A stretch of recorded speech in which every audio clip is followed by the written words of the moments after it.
जिन्होंने कहा था तेरी औकात नहीं, उन्हें उनकी औकात दिखा दी और उसने शांत रहकर वक्त आने पर पूरी सल्तनत हिला दी। चलो तो शुरू करते हैं आज की वीडियो।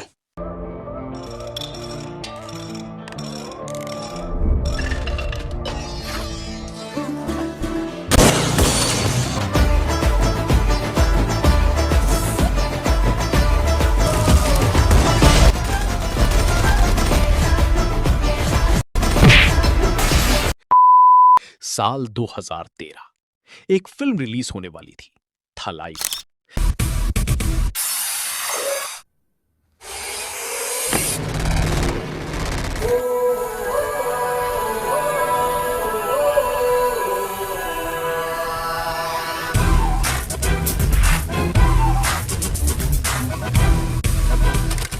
राजनीति ने ऐसा चक्रव्यूह रचा कि फिल्म को तमिलनाडु में बैन कर दिया गया। एक दीवाना फैन जो अपने थलापति को स्क्रीन पर देखने के लिए हफ्तों से तड़प रहा था, वो इस दर्द को बर्दाश्त नहीं कर पाया और उसने अपनी जान दे दी। उस वक्त शायद उस सुपरस्टार ने बंद कमरों में बिना किसी शोर के अपने दिल में एक कसम खाई थी, तुमने मेरी फिल्मों को रोका है ना, रुको, अब मैं खुद सिस्टम में आता हूं, अब देखता हूं मुझे कौन रोकता है। आज भाई सिर्फ स्क्रीन के थलापति नहीं है, बल्कि असल जिंदगी में तमिलनाडु की सरकार चला रहे हैं बतौर मुख्यमंत्री। बचपन का भूत और वो मजाक जो इतिहास बन गया। आज जो लोग विजय सर की 600 करोड़ की संपत्ति, उनका स्टारडम और उनका सीएम का पद देख रहे हैं, उन्हें शायद नहीं पता कि इस सफर की शुरुआत कहां से हुई थी। विजय सर के पिता एस.ए. चंद्रशेखर खुद एक बड़े डायरेक्टर थे। विजय ने महज 10 साल की उम्र में 1984 में फिल्म वेट्री से बतौर चाइल्ड एक्टर कदम रखा। इसके बाद कुदुम्बम जैसी कई फिल्मों में उन्होंने बाल कलाकार के रूप में काम किया। लेकिन जानते हो उन्हें हीरो बनने का भूत कब और क्यों सवार हुआ? बचपन में वो बहुत चुलबुले थे, लेकिन जब उनकी छोटी बहन विद्या का असमय निधन हुआ तो विजय अंदर से पूरी तरह टूट गए और शांत हो गए। उन्होंने अपनी इस खामोशी और अपने इमोशंस को एक्सप्रेस करने का जरिया चुना, सिनेमा। वो रजनीकांत सर के बहुत बड़े फैन थे। घर के आईने के सामने खड़े होकर घंटों एक्टिंग और डांस की प्रैक्टिस करते थे। 1992 में जब वो 18 साल के हुए तो उन्होंने अपने पिता से कहा कि वो लीड हीरो बनना चाहते हैं। पहली फिल्म आई नालैया थीरपू, और जानते हो तब क्या हुआ? आलोचकों और कुछ लोगों ने उनका भयंकर मजाक उड़ाया। किसी ने कहा इसका चेहरा देखो, ये हीरो बनने लायक नहीं है। किसी ने उनके लुक्स पर कमेंट किया तो किसी ने उनकी एक्टिंग का माहौल उड़ाया। एक नए लड़के के हौसले को तोड़ने के लिए वो मजाक काफी था, लेकिन थलापति तो थलापति हैं। उन्होंने हार नहीं मानी, निंदा को अपनी ताकत बनाया। और उन लोगों के लिए आज एक शेर याद आता है, लगा दो आग पानी में, जवानी उसे कहते हैं, और छीन लो सिलेक्शन या कामयाबी महफिल से, कहानी उसे कहते हैं।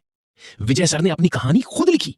पूवे उनक्कागा और काधलुकु मर्यादाई जैसी फिल्मों से उन्होंने ऐसा कमबैक किया कि जो लोग मजाक उड़ा रहे थे वो उनके ऑटोग्राफ के लिए लाइनों में खड़े हो गए।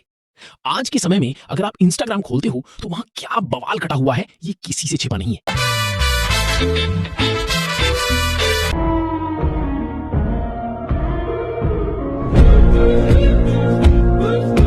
It's just a day in my JD student illama, professor.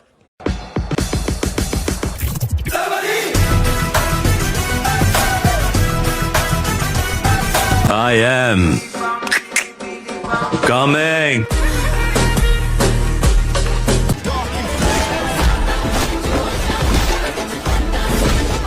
पूरा कब्जा है। लेकिन भाई अगर कोई नया क्रिएटर भी आज इंस्टाग्राम पर आएगा ना तो उसे अगर किसी एक्टर के एडिट्स देखने हो तो सबसे ज्यादा थलापति के ही एडिट्स दिखेंगे। तमिलनाडु के लोग वहां के छोटे से एक्टर को भी भगवान मान लेते हैं। तो भाई ये तो थलापति विजय हैं, इनका क्रेज देख रहे हो आप। तमिलनाडु की पिछली सरकार में M.K. स्टालिन जी ने बच्चों को लैपटॉप दिए थे, लेकिन उन बच्चों का प्यार देखिए, उन्होंने उन सरकारी लैपटॉप्स पर थलापति विजय की फोटो और वीडियो लगाकर रील बना दी। सरकार चाहे किसी की भी हो, लैपटॉप कोई भी दे, लेकिन लोगों के दिलों में सिर्फ थलापति विजय बसते हैं। पिछले 15 फिल्मों की बात करें तो भाई की एक भी ऐसी चीज नहीं है जो इंटरनेट पर वायरल ना हुई हो। वाथी कमिंग, अरेबिक कुथू, वेरी सनम, ना रेड्डी, इन गानों की व्यूज बिलियंस में है। इंस्टाग्राम हो, यूट्यूब हो या थिएटर, हर जगह सिर्फ थलापति का नाम चलता है। और बात करें एक्टिंग की तो मास्टर मूवी में उन्होंने जो परफॉर्मेंस दी है वैसी एक्टिंग शायद ही किसी ने की हो। आज भी लोग उस मूवी को 3 घंटे लगा बैठकर देख सकते हैं। वो बस के पीछे वाला एंट्री सीन आज भी इंस्टाग्राम एडिट्स में सबसे ज्यादा फेमस।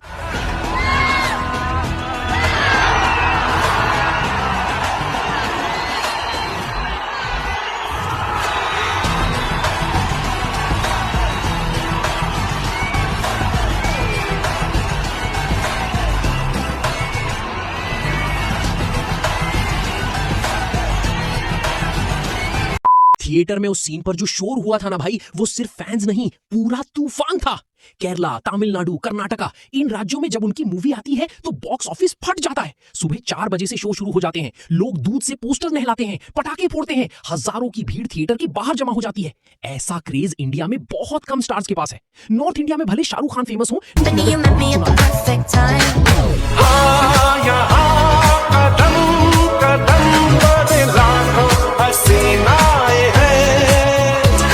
वो भी चुनाव लड़े तो गारंटी नहीं कि जीत पाएंगे। पर विजय ने रजनीकांत सर से भी ऊपर का क्रेज बना लिया है।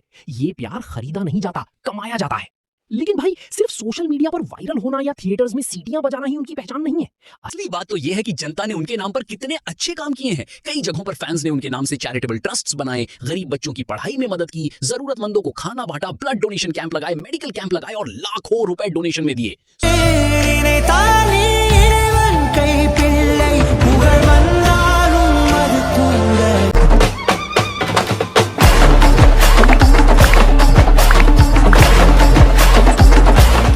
के लिए लोग सिर्फ पोस्टर नहीं लगाते, बल्कि लोगों की जिंदगी बदलने वाले काम करते हैं। यही फर्क होता है एक सुपरस्टार और एक जननायक में। ऐसा व्यक्ति जो बाबा साहिब अंबेडकर, पेरियार और जैसे महान लोगों के मार्ग पर चलता है, जिसने संविधान को गहराई से पढ़ा और समझा है, जो जानता है कि लोग असल में कितनी परेशानी में हैं, उसे दुनिया की कोई भी शक्ति हरा सकती है क्या? कभी नहीं। विजय सर ने अपने 600 करोड़ की संपत्ति और सुपरस्टार वाले ऐशो आराम को ठोकर मार दी। क्यों? ताकि वो उन लोगों के लिए काम कर सके जिनके हक के लिए ये महापुरुष लड़े थे। एक इंसान जिसके पास सब कुछ था, नाम, पैसा, स्टारडम, लग्जरी लाइफ, वो अगर राजनीति में आता है तो उसके पीछे सिर्फ एक ही कारण होता है, जनता। मई 2026 के चुनाव में जीत के बाद जब विजय सर ने सीएम की शपथ ली तो उनके भाषण ने सबका दिल जीत लिया।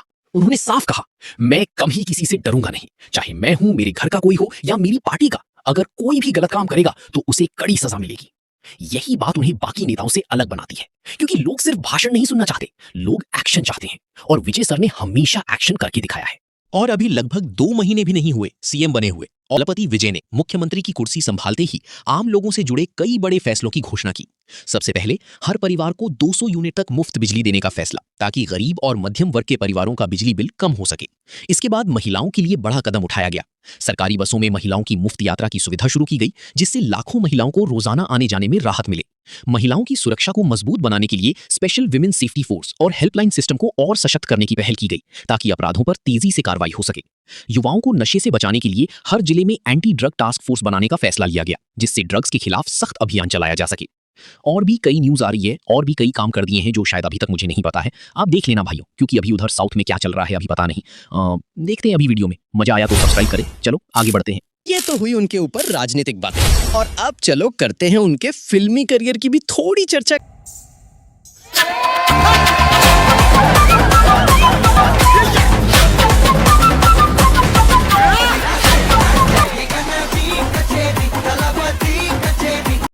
उनके फिल्मी करियर में थुप्पाकी, कत्थी और मर्सल जैसी फिल्मों ने उन्हें ऊंचाइयों पर पहुंचाया।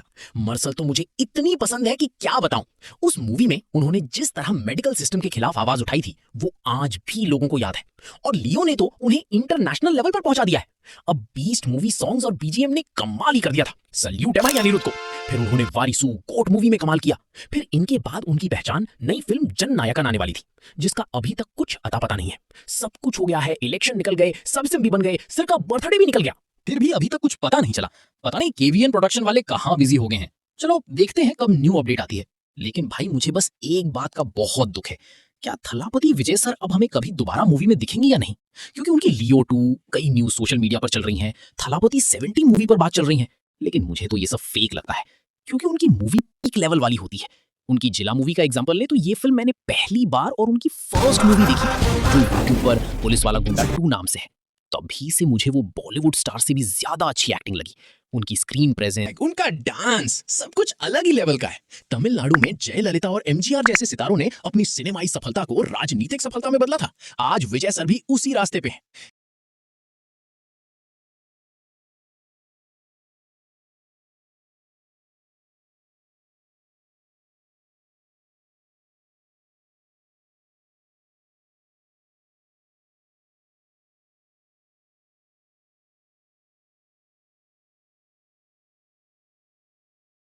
वीडियो अच्छी लगी हो तो चैनल को सब्सक्राइब और लाइक करना मत भूलना।